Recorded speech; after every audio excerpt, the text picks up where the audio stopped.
Hello guys, welcome to movie review of swag. Caption వచ్చేసరికి swag అనే వంశానికి స్వాగతం. సినిమా టైటిల్తోనే ఇంట్రెస్ట్ క్రియేట్ చేసిన మూవీ యూనిట్ సినిమాని కూడా అదే ఇంట్రెస్ట్తో చూపించాడా లేదా అనేది తెలుసుకుందాం. దానికంటే ముందు కొత్తగా మన ఛానల్ని చూస్తున్న వాళ్ళు ఎవరైనా ఉంటే ప్లీజ్ గైస్ లైక్ చేయండి, షేర్ చేయండి అండ్ సబ్స్క్రైబ్ చేసుకొని పక్కన ఉన్న బెల్ ఐకాన్ని క్లిక్ చేసుకొని ఆన్లో పెట్టుకోండి friends please. First of all cinema story గురించి మాట్లాడుకుందాం. ఇది స్వాగనక వంశానికి చెందిన స్టోరీ.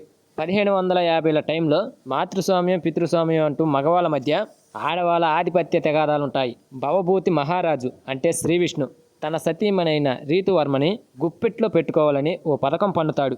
అందులో విజయం కూడా సాధిస్తాడు మహారాజు. అప్పటి నుంచి అక్కడున్న ఆడవాళ్ళంతా కూడా ఆ మహారాజు ఆధీనంలో ఉంటారు.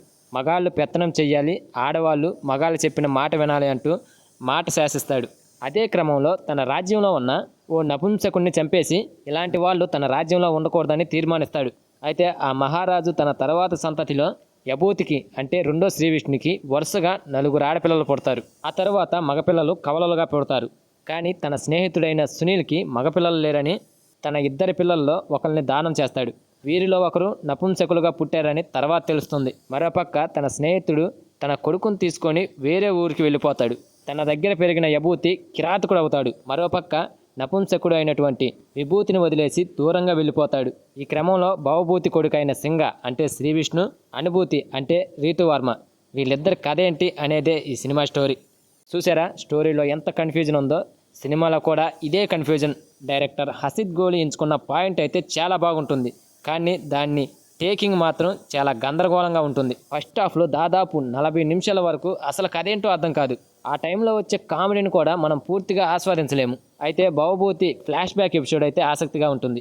ఇక ఇంటర్వెల్ ట్విస్ట్ గజిబిజిగా అనిపించినా ఓకే అనిపిస్తుంది.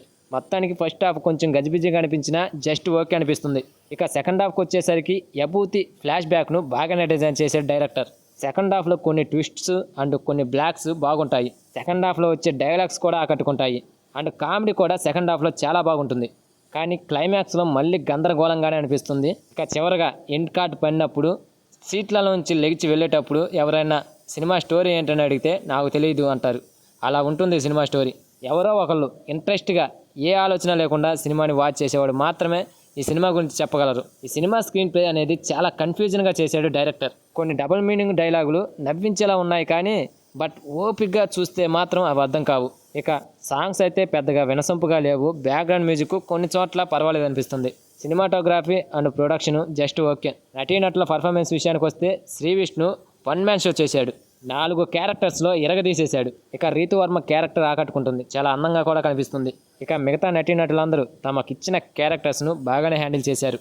ఫైనల్గా ఒక్క మాట చెప్తా, ఈ సినిమాని ఎంతో అటెన్షన్తో బుర్ర పెట్టి చూస్తే కానీ అర్థం కాదు.